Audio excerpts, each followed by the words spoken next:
What's shaking, my peopleizations? What's shaking? What's shaking? What's shaking with y'all, man? We're gonna have a very, very special guest on today. Um, so trying to set it up, man, so we could get it going. Salute to my peoples, Omega Cam. Salute, salute, salute. We in the building, man. What's shaking, my peopleizations? So trying to work it out, trying to get it on, man, now. And we're gonna discuss it, man. We're gonna get into some stuff, man. So salute to my peopleizations, man. We're gonna have my brother Kurt Anderson, aka Kurt Sugar, aka the historian, on. And we're gonna cook. We're gonna cook. All right, my peopleization. So I'm gonna let y'all fill on in, and we're gonna get it going. You heard me? I'm gonna let y'all fill on in, and we're gonna get it going. All right. Like I said, we're gonna have a special guest on today. So salute to each and every one of y'all, man. Appreciate y'all, man. Smash the like button as you come on in. Smash the like button as you come on in. Make it happen, man. Salute, salute to my peoples.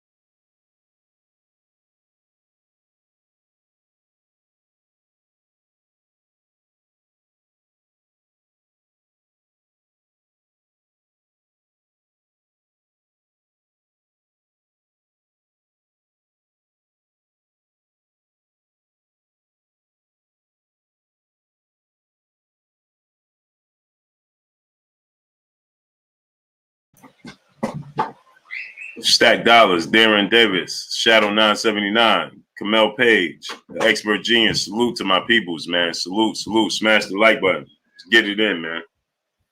Smash the like button, man, as you come on in. Reef the Watcher, Plife, salute. What's shaking? What's shaking, man? Smash the like button as you come on in, man. PGH Big Dog, salute. Salute to my peopleizations, man. Let's grind. The grind don't stop. You heard? Rocco 3, Tim TV 212, the Russian, salute. What's shaking? What's shaking?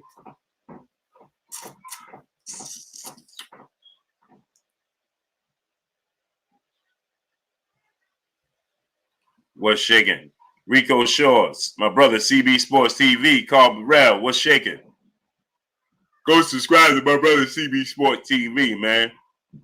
Click on his link, subscribe to his channel. Big Jack, salute. What's shaking? What's shaking with y'all? What's shiggity shaking? What's shiggity shaking? Cursor, American Zombie 54, salute. Said, I love the streams. Keep it up. Appreciate you. Yeah, I'm trying to fix it right now, my peoples. You understand me?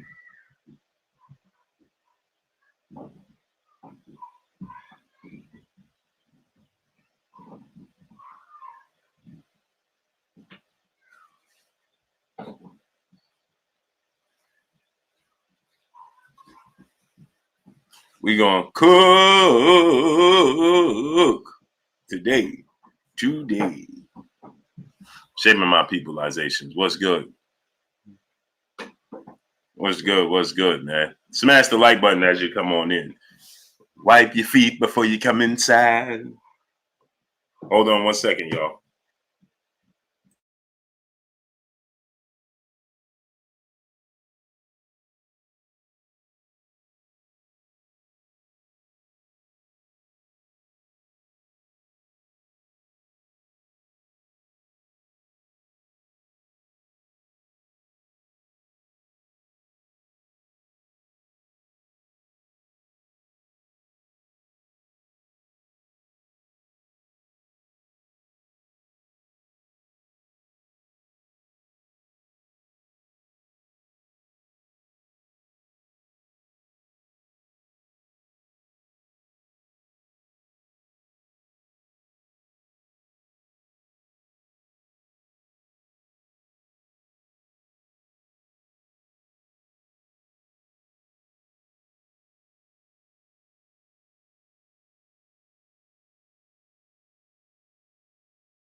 That was a special guest. Pardon me, y'all. I had to put y'all on mute for a second because I was handling something. But we're gonna do it. She's gonna come on tomorrow because she's having some things going on right now. So she's gonna come on tomorrow, same time tomorrow. So we're gonna set it up.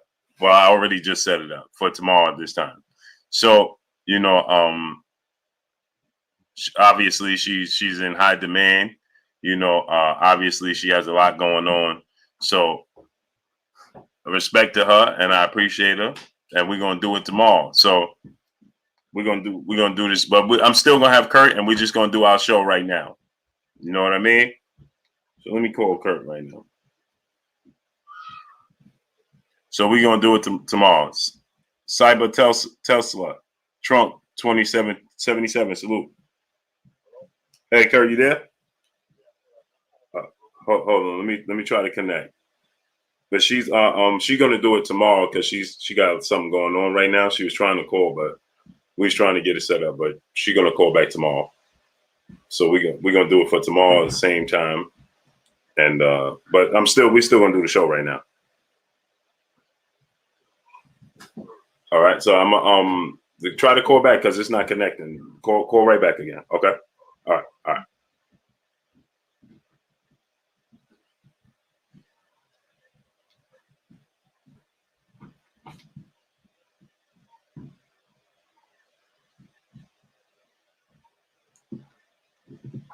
All right, my peopleizations. What's shaking? What's shaking? What's shaking? Kevin Childs, John Wilson, salute, salute. Trying to get the brother Silk, salute. Big Dose 513. Kwane, salute. John Wilson, Beverly Rose Boxing Entertainment. Peace and blessings to the Queen. Go subscribe to Beverly Rose Boxing Entertainment. Damian Foster, salute. Elvis Henson, Yomo, Bruce Goes, D-Dub, Harold Jones. Sacramento Expos, Tay Brown, peace and blessings, Queen. Salute. Reggie Cheese, salute. Carlos Arias, salute. I Strong G, salute. A Russian, salute. Erusian. I hope I said that right, man. I can't. Y'all know me. Salute to my peoples, man. Smash the like button, man. Get the likes up. Came to win. Ty King a lot, my brother. What's good? So I tell you what we're going to do today, man. Since we had a change in plans, we're going to do call-ins.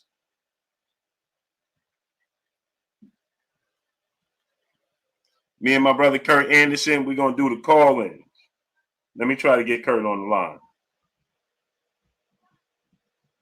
I don't know why is it doing this.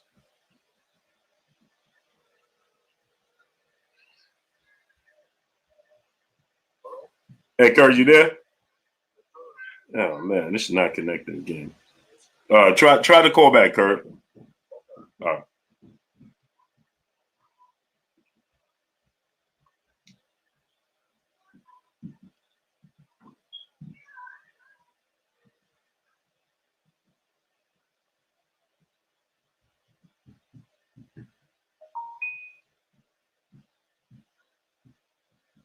Pardon me, my peoples, man. This is the same issue I was having yesterday, man. Same issue. Dow Field, salute. Ricky Williams, salute. Ant Thomas, salute. Two Left Hook, salute.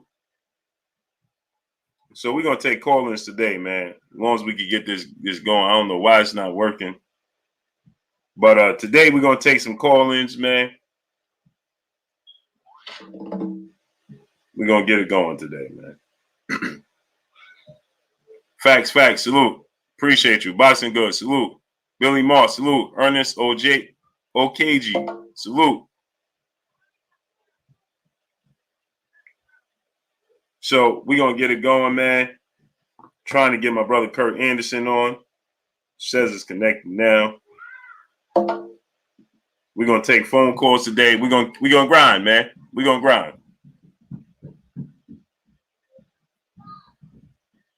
Let's try to get Kurt on. Yeah, we go. What's going on, man? Yes, sir, Blue. Hey, you there, Kurt? Man, it done connected to the wrong speaker. Unbelievable. This is, but whatever. We're gonna take calls and stuff today, Kurt, since we had a change of plans. Right. So we're just gonna take calls in today, and we'll just do the show and talk about. Let's talk. We can freelance it now. We can talk about this Joshua and Ruiz fight. You know, the build up. They held their media workouts today. You know, so I don't know if you saw any of that stuff today. Did you see any of that stuff today, Kurt? Yeah, I watched it all. Mm-hmm. And what did you take away from it, man? They trying so hard to fix Joshua. He lost the weight, but he could lose all the weight in the world. What happens when he gets hit on the chin with Ruiz hook? I got a feeling they're gonna try to move around and box. They're trying to turn a Volkswagen. They're trying to turn a Volkswagen into a Rolls Royce, and it doesn't really work like that in boxing because you can hide some flaws, but you can't hide all his flaws. Ruiz is going to have to fight smart as well. But I've seen him bouncing around, and I just got this inkling, my system that they're going to try to have him box and move around, and he's not as bulky as before. So, the fight has a lot of mystery to it, man. And Saturday can't come soon enough. Yeah, I'm in agreement with you, Kurt. I feel like he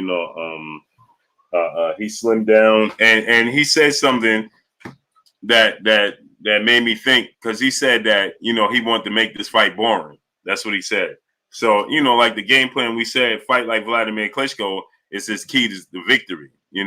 And so he said he's going to make the fight boring. It could possibly be a boring fight as long as he get the victory, the dub. But then in the same token, I feel like that's the correct game plan, in my opinion. First of all, let me ask you this. Do you believe that that's the correct game plan for him to be victorious? Because I believe that he should jab, hold, when a straight right present itself, take it. When it's not there and he gets too close to him, tie him up, grab him, Vladimir Klitschko style. Do you believe that that's the game plan? If not, then what game plan you think is best suited for him to be victorious? Well, the jab will be key because of his length. I mean, he's 6'6", and Ruiz is not a tall, lengthy kind of guy. He's the total opposite. And to beat a short guy like that, you jab. If Ruiz, let him run into the jab, I will jab overtime. And when he gets a little lackadaisical, I will fire the right hand, and then I will switch my levels. I will jab, right hand, then I will come with the left hook. That's the combination that dropped Ruiz. Ruiz is not hard to hit, but you got to be smart. And they said Rob McCracken or Joshua Buggins, some other people, so we're going to see if they earn their money. The victory is right there for Joshua, to beat Ruiz, but he has to execute the game plan, and Ruiz just has to be Ruiz, that's the only way he can win. He can't come my angles, he has to try to bully Joshua and get to his chin, be aggressive, don't leave nothing to chance. I would throw a lot of hooks, I will go to Joshua's body, give him something to think about. If I was Ruiz, I would be very aggressive early on. I agree, man. I think that Ruiz needs to be very, very aggressive. And he said that that's part of the game plan. He wanted to come out and test his will early. And that's what I think. I think he should just come out and blitz him. You know what I mean? Calculated, though, not disciplined. You know what I mean? Control aggressive. Not just wild and get caught, because Joshua still got power. But I think he definitely should use controlled aggression, force his way onto the inside, and test Joshua, because you're going to clip him on the inside. See if he truly could stick to his game plan, because I believe that if you let him get in his comfort zone and just box, of course he's going to be, he's going to, he'll get comfortable and he'll be victorious. You know what I mean? So I think that he definitely needs to, test his will, because that's a test for both guys. You know what I mean? It's a test for Joshua to see where his mental is at.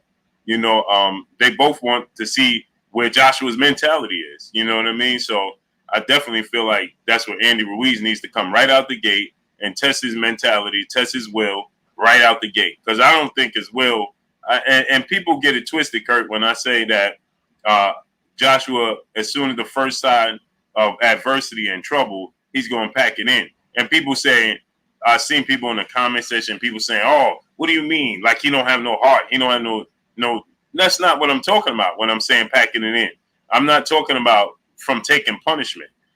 Roberto Duran quit against Sugar Ray Leonard. It wasn't from taking punishment. It was due to mental. It was frustration. You know what I mean? And I think Anthony Joshua is frustrated when he looks at Andrew Ruiz and he looks at himself in the mirror.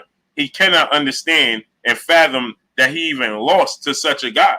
You know, I don't want to say that Joshua feels superior to him, but that's what he does. He feels superior. That's why he said 9 times out of 10, I beat this guy. If you look at him and you look at me, you say I beat him. So, you know, and I'm saying that I feel like, you know, mentally, he'll crack mentally because it's frustration, not so much of him being hurt.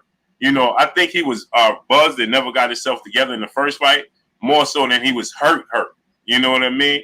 But I think that in this fight, it's going to be frustration at every sign of Ruiz having success. In his brain, it's going to be playing out. Like, how's this dude doing this? How's he having success? You know, and it's frustrating. You know what I mean? And you can pack it in. You know what I mean? It's like you playing a little kid on a video game or something, and obviously you're a grown up and you should be beating this little kid. You start to get frustrated. Like, why is this little kid? What this shouldn't be? You know what I mean? You just more experienced in life. You should just be able to dominate. And when Joshua looks at Ruiz, he sees the physical appearance, and he feels like he's just off of that alone, he should be dominating. You know what I mean, Kurt? Am I right or am I wrong? No, you're right. That's purely psychological. Mm-hmm. You know, and for a fighter's mentality or his mindset is a very delicate one. I don't care how good or great he is. He always has something to prove. You know, looking in the mirror, that could be his own worst enemy, you know, because you got to prove to yourself. I remember Sugar Ray Leonard said that every fighter, you know, thinks about losing. If they say no, they're lying. And he said, you know, you will know if you have it right before the fight. It's just something that fighters feel. But, you know, with Joshua, it's good to have, when, you know, I'm supposed to beat this guy. But on the other side of it, when you don't have the skills and you quit like he did, you know, because he just couldn't come to terms with himself that I'm not supposed to lose to this guy, but you could lose to anybody. That's how boxing is. You know, it's the nature of the sport. When you fight good fighters, you eventually lose. It's good on one hand that he believes in himself, but it's bad on the other because it's not like you are Ali or somebody like that. You know, you don't have the talent to just go out there and think, I'm going to show up and get the job done. You know, those type of fighters have to work harder because they're not as talented as other fighters. That's why there's levels to the boxing game. You know, and if Joshua had that same attitude, how the hell did I lose to him? And how the hell did I lose to that one? That's good, but at the same time, it's weird. It's bad because no matter who you fight, you got to go out there and get the job done, execute the game plan, fight to your strength. You know, because if you don't, you may be on the canvas again, and you'll be asking yourself that same question. I lost to him again. It can happen. Mm-hmm. Mm-hmm. And that's what I'm saying, Kurt. I just feel like as soon as he might not even be hurt, he might not be buzzed, but just the fact that, let's say, if he's pumping his jab out there and Ruiz is countering it and he's having success countering it and Joshua's not having success, I think he's going to start to question himself. You know what I mean? He's going to start to say to himself, man, this dude, there's no way this dude, you know, should be able to do it. He said something that was real puzzling to me. He said, I'm fast. I've always been fast. Just because I slimmed down don't mean I'm faster. I've always been real fast. And I feel like he's saying that because he hears the whispers and he hears us saying that Ruiz is the faster fighter than him. You know what I'm saying, Kurt? I feel like he's listening to the whispers and he's hearing it. And he's asking himself, You know, I'm faster than this dude. What you mean I'm not fast? You know, he's not. He's missing the point that some people just hit harder than you. Some people are faster than you. You know, like Floyd Mayweather said when he fought Zab Judah. Yeah, Zab Judah's faster than me. He probably is faster than me, but he ain't accurate as me, and he don't work hard as me.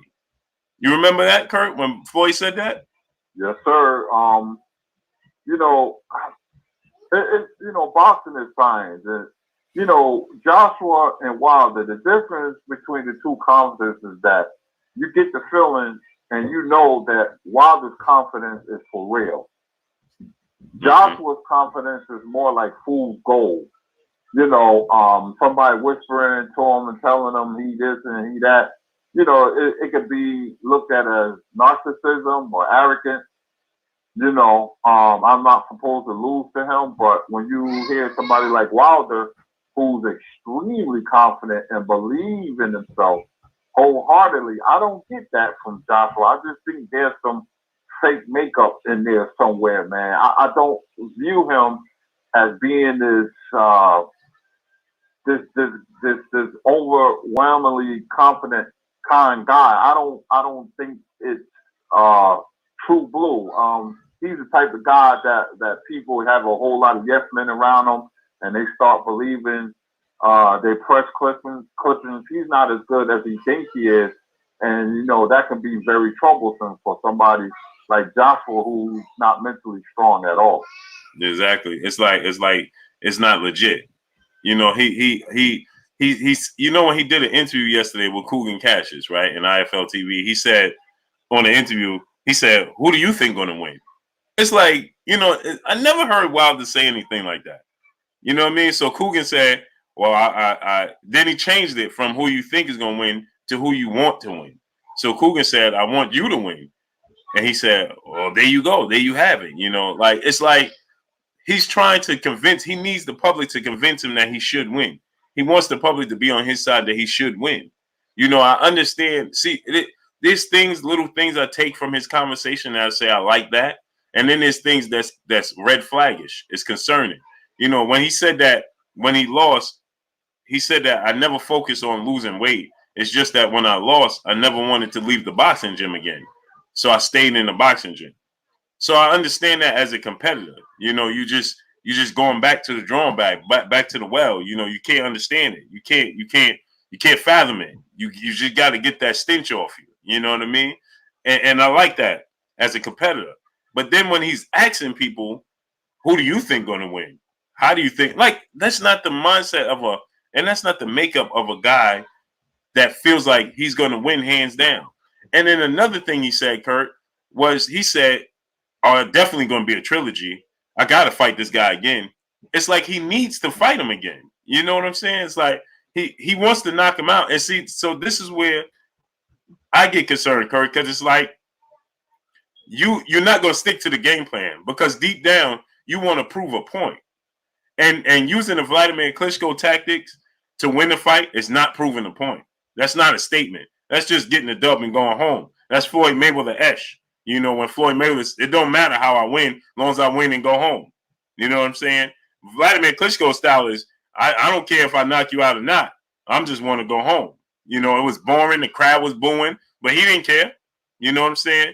And so when he says like, oh, but it's going to be a trilogy because I got to fight this guy again somewhere down the road, that means you want a statement. You want to prove a point. And we understand every boxer wants to make a statement once they step in the ring, but you are making it clear that you want to make him a statement because of what took place, and it put a stench on your confidence. Am I right, Kurt? Yeah, well said. He needs validation, and the only validation he gonna get is he wins on Saturday. If he loses, his career is in the tailspin. I mean, it's all but over. And I always said, he was going to get knocked out multiple times because for me, Anthony Joffin's just not that good, man. He's just not that good. And like I said, I just hope Ruiz is not comfortable, with the two paydays he got the last fight and this fight. I want him to be very aggressive, and I want him to go after Joshua. I want him to give him the best chance for himself to win. Put it like that, you know, because if he let AJ move around, and that's all AJ has to do is be standing at the end of the 12th round, they definitely will give the victory to Anthony Joshua. Mm-hmm. I agree, Kurt. Well, and I saw Jay Dixon. He said that he thinks, in his opinion, he should want a trilogy fight, and I do too. You know, because if he wins this fight, you're right, Jay Dixon. I agree with you. If he wins this fight, it's even. It's 1-1. So you should want the tiebreaker. But he's letting the world know when he said win, lose, or draw. You know, you showing you giving him a peek inside of your mental makeup, because you're telling us without telling us that it's bothered. So you can't, knocking him out the second time is not enough. You need to do it again, and that's a testament to he can't get over the first loss. And that could bode to be a problem. That's concerning, right? Sugar Ray Leonard said going into the second match with Roberto Duran, he had to let everything in the first fight go, because he would have mentally had the same mindset going into the second fight if he didn't cut loose everything he said in the first fight. You know what I'm saying? What you think, Kurt? Yeah, that's true. You know, it takes a lot when you in preparation for a big fight, especially a rematch. Even if you win or get knocked out, you got to put that behind you and concentrate on what you got in front of you. You know, because if you don't have that mindset, man, it's going to hamper you to win. You know, you have to be mentally stable, because you can feel the pressure, and they both feel the pressure now. But wait till Friday, you know. So you really have to be steadfast, meaning sharp mentally, man. You know, to prepare yourself, you know, to win. You can't, you know, AJ can't, you know, worry what happened the last fight, or Ruiz. Ruiz can't rest on his laurels. He's going to have to go in there and do it again. Because if you go in there and get knocked out or lose emphatically, people are going to say, oh, you know, that was a fluke. Just like they did James Buster Douglas. And James Buster Douglas was a heck of a fighter before the Tyson fight, but people only remember him as beating Tyson and then losing the title that later that year. So all his hard work with Tyson, you know, people was ragging on Buster Douglas. I don't know, you know, how many people remember that, but when he lost to Holyfield, you know, what he did against Tyson, you know, it went for naught, because, you know, he got knocked out. You know, they looked at him as he didn't try, but he wasn't mentally into it. He came in out of shape physically and mentally. And Ruiz, you know, it looked like he's been making hip hop videos and flossing and Rolls Royces and everything. You know, now, do you think, you know, do I think he'll be ready? I'm going to say, yeah, I'm going to give him the benefit of the doubt. But he's going to have to go out there and do it all over again. You only as good as the last night. Yeah, and Kurt, you know, I always say this too. And you could give me your thoughts on this, because I always say this. I always say that this is the biggest fight, the biggest rematch, one of the biggest rematches in the history, because of the odds were so big, like Tyson and Douglas. But the difference with Tyson and Douglas, I always say this is Andy Ruiz's biggest fight of his life. Not the first fight. The first fight, he had the element of surprise, right? The world didn't expect him to do that. Us hardcore boxing fans knew he had the skill set to pull it off, but we wasn't sure he was going to do it, right? If he had the discipline to do it. But this is the biggest rematch.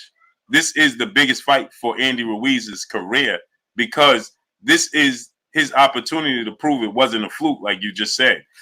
Unfortunately, in the Buster Douglas situation with Mike Tyson, we never got to see if it was a fluke.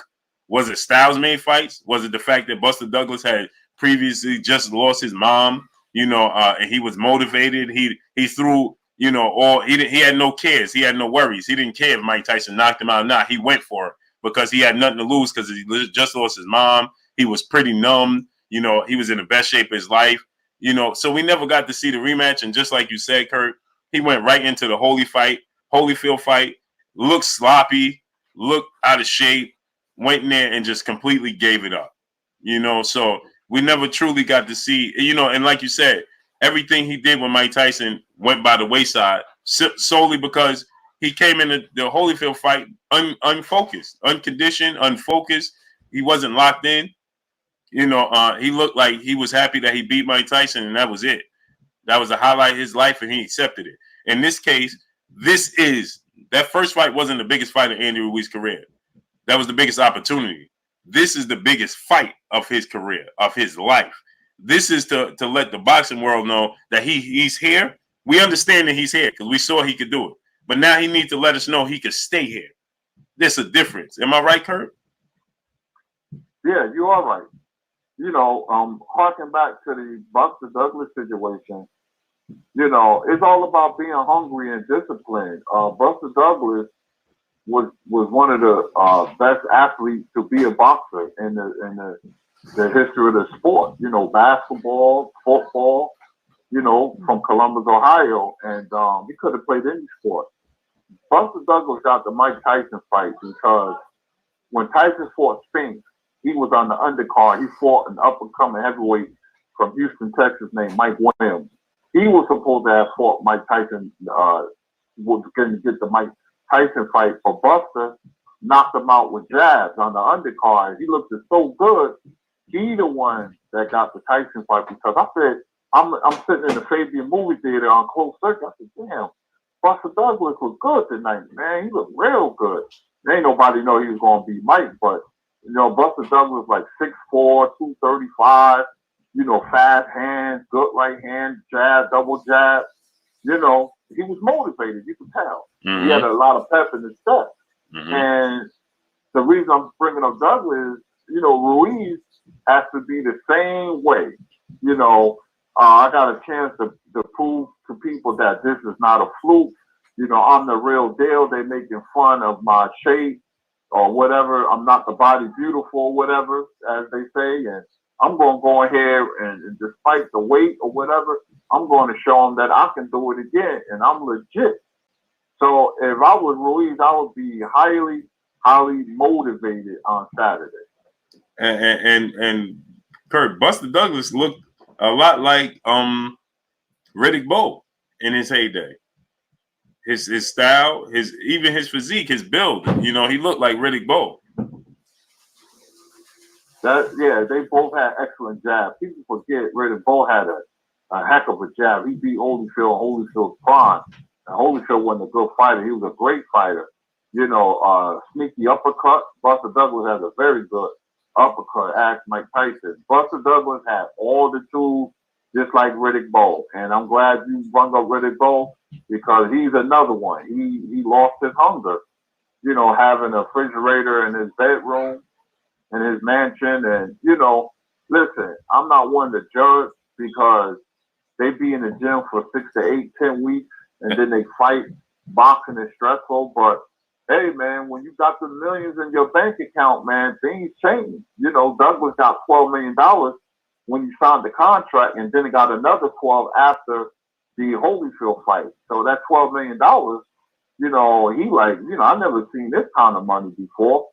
You know, so and let me tell you this, Kurt, with Riddick Bowe. I got some when I was down in Alabama, met some people that know him, you know, some close people to him.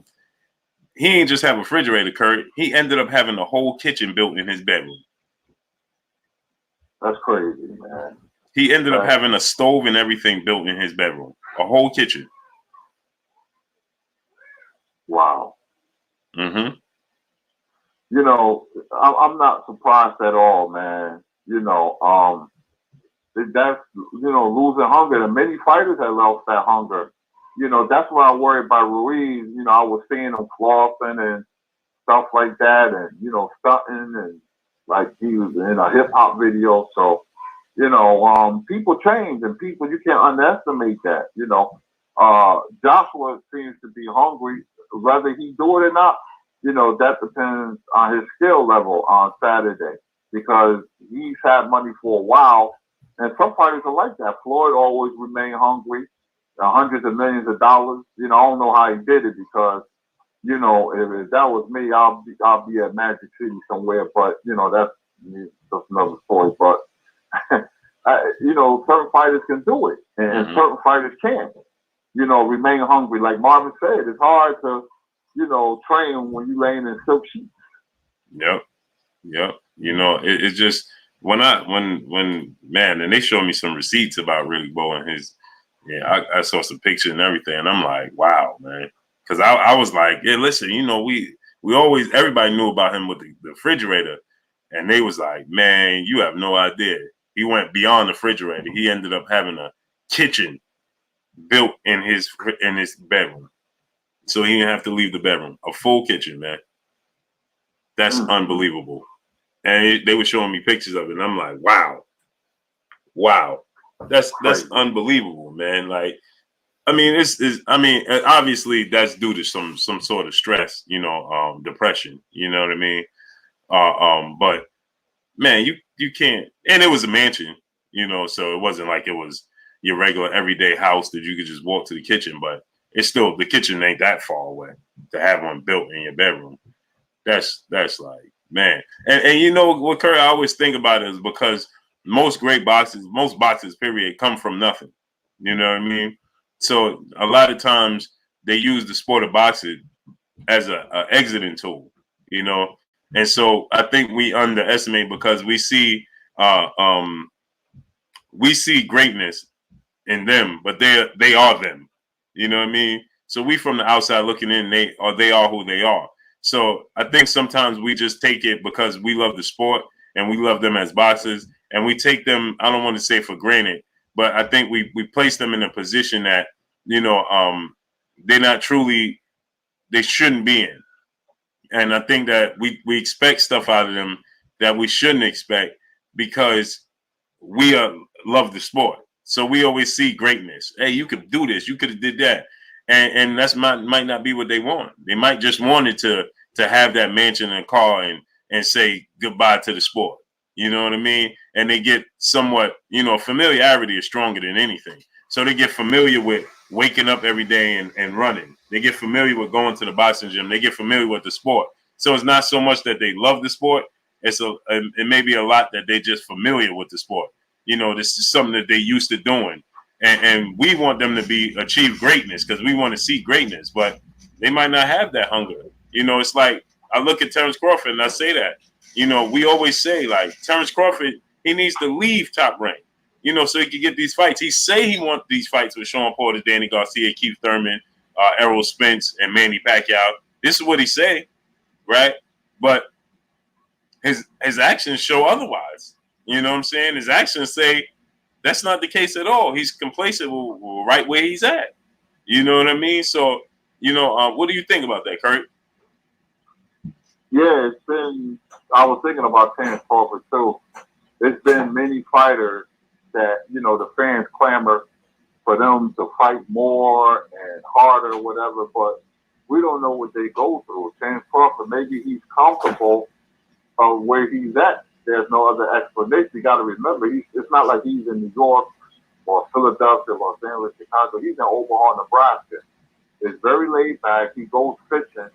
So a fighter would tell you, you know, how he lives, what kind of person he is, you know, because he like this, you know, just laying back, going fishing, being quiet. You don't never hear nothing about him getting in trouble. There was that incident at the mall with his side chick or whatever, you know. But other than that, you know, being professional, he's low key, and maybe he's good with that. Maybe he don't want the limelight. Maybe he's a reluctant warrior. You know, I'll fight, you know, a couple of times a year or one time a year, collect my money and go back into hiding. You know, and certain fighters clamor for the limelight. You know, it makes them warriors. Floyd Mayweather, Sugar Ray Leonard, Muhammad Ali, they love the limelight. You know, and people forget Sugar Ray Robinson, you know what I'm saying, the best fighter ever to put on gloves. He hated boxing. He never enjoyed it, not one iota. He hated it. It paid well. That was his only consolation. You know, he'd take music and tap dancing over boxing any day. But boxing paid very well, so that's why he fought. But he hated boxing. And a lot of people are shocked when they hear that. You know, just because they do it, that don't mean they like it. You know, it's the money. You know, of course, number one and number two is the money. You know, certain people, they get into a ring, they love fighting. They feel like the way Felix Trinidad fought, Felix Trinidad loved boxing. Manny Pacquiao or Aaron Pryor, you can see the way they fought, or Julio Cesar Chavez. Some fighters are just born warriors and they just love fighting. You know, Henry Armstrong is another one. You know, but you know, us as boxer fans, you know, we get on certain fighters, but we don't know what they go through, and we don't know what they stand with for the boxing. You know, so you know, boxing can be complicated sometimes if you don't understand it. Yeah, it's like I always say, just because you're good at something or great at something, don't mean you love doing it. And that's the case with these guys. You know, I see in the NFL, you hear guys. How many players in the locker room actually love it when they get to the NFL? And they say, you'll be surprised. 75% of the players don't even love playing football. They just do it because they're good at it and it pays well. You know, and you're 1,000% right, Kurt.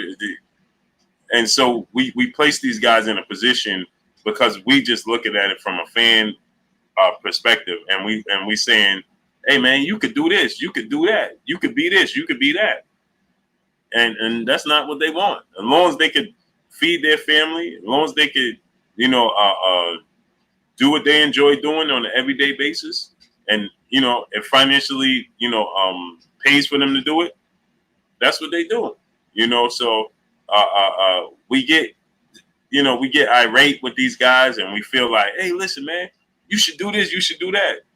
That's not what they want to do. Everybody's not going to have Floyd Mayweather mentality. Everybody's not gonna have Deontay Wilder mentality. It's just the truth, you know. Even Andy Ruiz, right? In between fights, he said like, listen, like you can clearly see he loves boxing. He don't like what it takes to be a boxer. You know what I'm saying?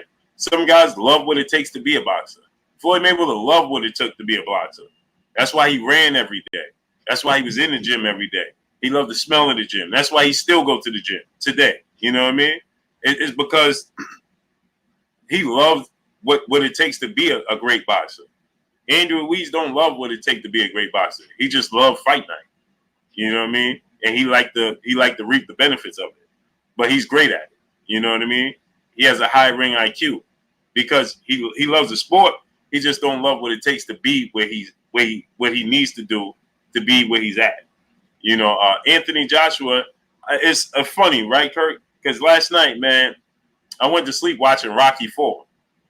And while I was watching it, man, I couldn't help but when Drago was training, I'm thinking about Anthony Joshua, and I'm like, this is him. You know, it was like he was created in the lab. You know what I'm saying, Kurt? It's like, this is him. You know what I mean? Like, they tell you what he is. Remember, he was like, average heavyweight averages 750 pounds of pressure per punch. And, Drago averages 1,850 pounds. You know what I'm saying? Like, the technology he was using, and remember that at the end they were showing Rocky and him training, and Rocky was outside training in the elements. Not that Joshua don't. It's just, if you look at it, it's a controlled environment. You know what I mean? Like the equipment they was using for Drago. It's like I just see Joshua using that type of equipment. You know what I mean? Am I right, Kurt?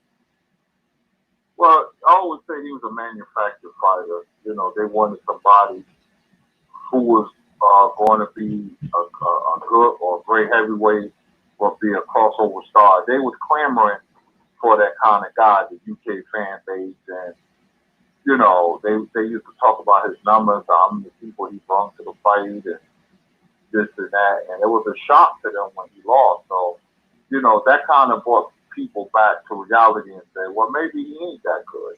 Like we thought. We thought he would be like a big thing. So they've seen American players become superstars, crossover superstars, you know.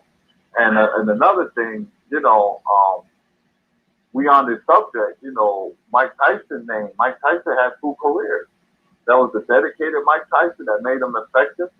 And there was a Mike Tyson when he got money and out of the ring distractions, just derailed his career, you know, with women and not training and being promiscuous and all that, we see the results. Sometimes when a fighter don't perform well, you have to ask yourself, did he have out of the ring distraction? And then the next fight, he looked like a world beater. So you got to ask yourself that, because how a fighter fights, his out of the ring lifestyle dictates his performance, and we don't think about that. Exactly. It's like Mike Tyson. I don't think he ever loved the sport of boxing. He just had anger issues. He found something that he could, let his anger out, and then somebody helped him, hone it, and craft it and mold it and customado, and that was it. You know what I mean?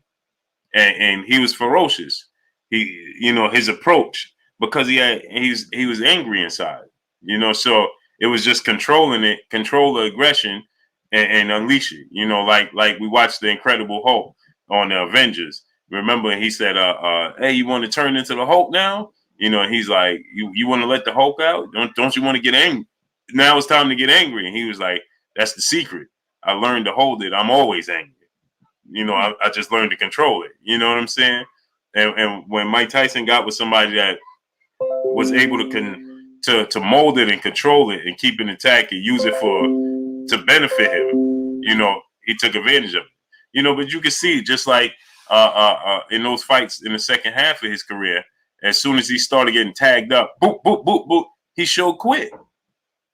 Because it wasn't in him, to dig deep and continue on with, listen, I got all I could out of this. I got I didn't drain this well dry. Now there's nothing left. There's no point in me continue on and risk myself getting hurt even further. For what? You know what I mean? And that's the mindset that we seem to, in all sports. We seem to overlook that, because we just fans of the sport, and we just want to see them, succeed, because like I'm a 49er fan. I want this. The quarterback might not be as driven as I am a hardcore fan. You know what I'm saying? So it's like we can't control them. You know what I mean? But I think that Anthony Joshua, and people are going to be shocked at this, man. And this is what's going to drain his career, because once he shows quit, that's it. He shows quit in this fight and just don't outright lose, just get knocked out or something like that. He shows the same type of energy and body language he did the last fight. It's over. It's over. It's like Jay-Z said, we don't believe you. We need more people. Nobody going to believe him no more. Am I right, Kurt? That's exactly right. You're right. This fight is his career. This is, his career is on the line, man, and he's feeling the pressure. Trust me, it's mounting as the closer the fights get, the pressure thickens, man. And he has to win this fight. He has to, because if he don't, it's good night, Irene. You'll be a commentator or for Sky Sports or something like that. But it's imperative that he wins this fight. Clear and present danger. If he wants to, be taken seriously as a fighter, and the window gets wilder. Mm-hmm. And another thing, the contradictions. Yesterday, at the same time he asks Coogan, who do you think gonna win? Do you think I'm gonna win? Who do you want to win? Right? But at that same time, hey, Denard Reed, man, listen, man, we got a chip on our shoulder coming to New Orleans on Sunday, brother. Just keep that in mind. But I had to get that out real quick. But at the same token, he's asking Coogan this. Remember, just last week he said he's not entertaining Wilder before or after the fight. Not interested. That's what he said, right? Now, yesterday he goes, "Hey, Wilder's a great puncher. I didn't see the fight. I just saw highlights. But guess what? You know what? I can't wait to fight him now." Huh? Like just last week, you just said you had no interest. Don't ask you about it. Now you're saying you can't wait to fight him. Which one is it? The contradictions, Kurt, is unbelievable because people actually take it and run with it, and they can actually say, "Well, Wilder don't want that fight." Like, how? I understand as a fan. You can be a fan. Now, Kurt, you're a huge Steelers fan. I'm a huge Niner fan. But we see when there's something wrong, there's something wrong. We're gonna call a spade a spade. Hey, listen, if our quarterback is not good, we're gonna say he ain't good. We ain't gonna sit there and be like, well, no, he is good. You just don't like him. He just threw 5 interceptions and no touchdowns. Well, that was because, like, the proof is in the pudding, Kurt. It's just unbelievable. What do you think when you hear stuff like that? I just think, man, that when they flip flop like that, then this goes back what I said 5 minutes ago. It's pressure because you don't know what a fighter believes. Because see, I understand a fighter's mentality very well. You know, when he starts to flip flop, he's not sure of himself. It's pressure, it's nervous energy, it's everything. Now they try to conceal it by smiling for the cameras, but sometimes fighters can be their own worst enemy, man. And you know, when they fight and they don't perform well, and it comes to fruition, then I harken back on. Yeah, I knew he was going to do this or that. You know, he gave you clues, but we didn't know because the fight didn't happen yet. But you know, I don't think Joshua, he's nervous right now. He really is because he knows that this right here will throw his career into a tailspin. It's the pressure, man. People underestimate that because you feel like, you know, you got the weight of the world on your shoulders and you must perform. It's not like a voluntary defense or a setup fight where more than likely you're going to win. It's a different situation because you're coming off a loss. And for any fighter that's bad, he got to pull himself together mentally and go out there and perform before I pass it and let you cook. How about my Steelers, you know, with a makeshift patchwork team, third string wide receivers and running backs and quarterbacks, and we 7-5. Great job, Mike Tomlin. Great job by my Steelers being 7-5 in the playoff hunt with a makeshift team. And yeah, man, it's wild because everybody was blaming Mike Tomlin last year, right? And now he got the problems out of there, and you can see that he's actually a good coach. So, and I love the Steelers. I love their approach, man. Their organization. You know, how many head coaches y'all had? 4? About 4. Cowher, Chuck Noll, Mike Tomlin, and somebody else I think I'm missing. Yeah. 3 or 4. Chuck Noll, Bill Cowher, who I never liked, and Mike Tomlin. Man, you see, like, and everybody wins Super Bowls because there's not a lot of turnover. You know, there's consistency there. You know, so I'm not surprised that team is responding because I always felt like Antonio Brown was creating havoc in the locker room over there. You know, but yeah, it's definitely it's great work by y'all, man. The Niners, man, we should have won that game against the Ravens. You know, I just don't like what Jimmy Garoppolo, man. Big moments, man. He just don't show up, man. I mean, that 4th down. First of all, Kyle Shanahan blew that. 4th and 1. There was 2 problems with that. The receiver should have knew where they was at to get the 1st down. That was number 1. Number 2, it was 4th and 1. You knew going into that into the 4th down, into that 3rd down play, we knew we was going for it on 4th down because he said that was automatic we was going for it. So we should have already had the play in. We went in and called the timeout. Like the play should have already been in. We should have been able to quick snap it. We called the timeout, switch from a running formation to a passing formation, and then the ball gets batted down. Unbelievable. All he had to do was step up in the pocket because he could have stepped up and ran for the 1st down. No, this dude tried to throw it right. He throws off the back foot far too much. All he had to do was step up in the pocket and run for the 1st down. No, he throwing off his back foot and get the ball back on 4th and 1. unbelievable. The fumble, when he fumbled, it was 3rd and 15. Right? 3rd and 15. You feel the dude on your back. It's raining, it's sleeting, it's snowing. You feel the dude on your back. And you go into the ground and you still fighting for yards as the quarter. What yards are you fighting for? Just tuck the ball and go down. No, he fumbles and gives them a touchdown. I mean, like, it's unbelievable. We literally gave them 10 points. And then we right before the half, we mismanaged the clock. Then had to kick a long field goal. Like, it's just, and to miss the field goal. Like, I mean, it just is unbelievable. We did the same thing against the Seahawks. It's not the Ravens or the Seahawks beat us. We beat ourselves.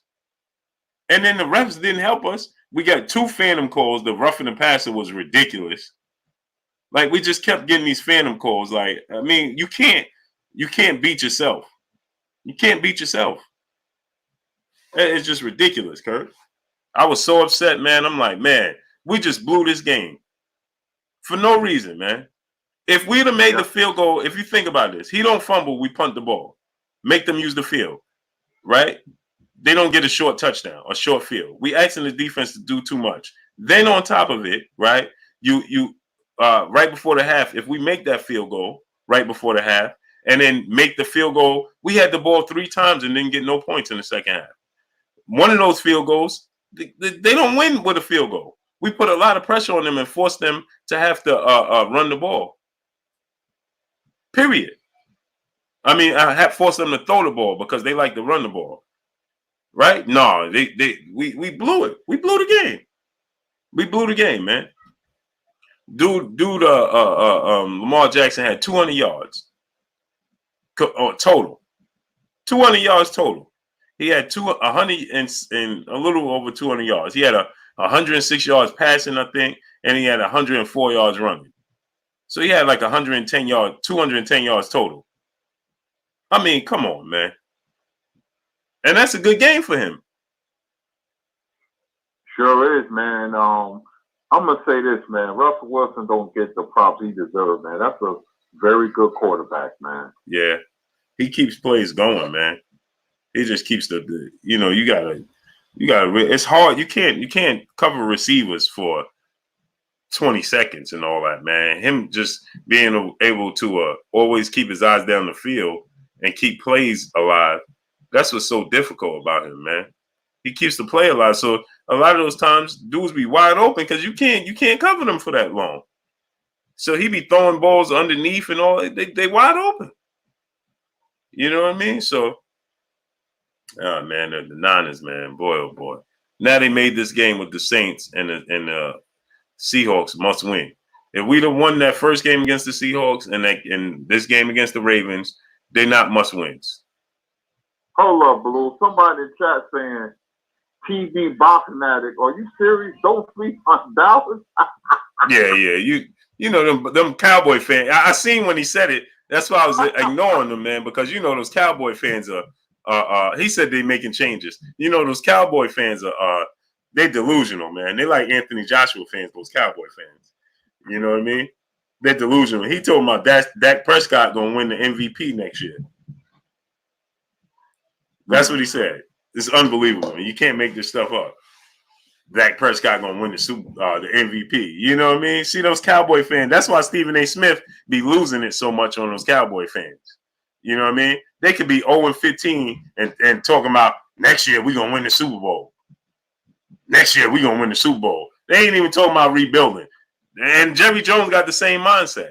Next year we gonna win the Super Bowl. You know, these dudes, the Cowboy fans are delusional, man. They delusional. But Kurt, man, we about to get up out of here, man. So tomorrow we're gonna have her on. She'll be on tomorrow, special guest. And then we get to interview her and talk to her. And get it going, man. I'm excited about that, Kurt. I was excited about it today, man. Yeah, you know, there's always a glitch, something always going on, you know, but we'll have her on, man. Great show, man. It'll be a pleasure to talk to her, man. Muhammad Ali's wife, man. It gets no better than that, man. I mean, what more do you want, man? You know, we done interview Sean Porter, Deontay Wilder, and other people, man. So, Derek great James. show once again. Yep. We had Alicia Absolutely. Bumgarner. We had Truck Simpson. Yep. Oh, man. And it's just going to get better, man. It's just going to get better. It's going to get better, man. I can't wait, Kurt. That's exciting, man. I can't wait. I got so many things I can't even wait, man. So many more things, you know what I mean? It's a beautiful thing, man. Beautiful thing. Well, go ahead, Kurt. Close us out.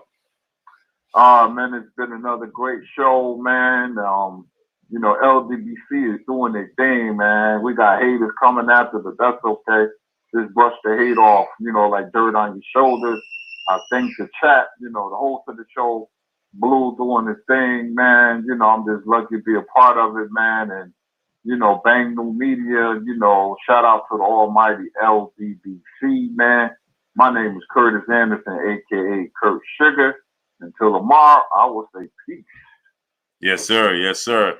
Y'all already know what it is. It's your boy Blue Blood Sports TV. Hate, like, comment, and subscribe. You haven't subscribed? Hit the subscribe button. Hit the like button. Hit the bell icon to get all the new notification. Follow us on Instagram at Blue Blood Sports TV. All one word. Y'all already know what it is. Shout out to the entire LDBC. Shout out to New Media. Shout out to Black Media Row. Make sure you like to share these videos. That's all we got for y'all. Tomorrow, we have a special guest on. Y'all know what it is. Your boy Blue signing off. Peace.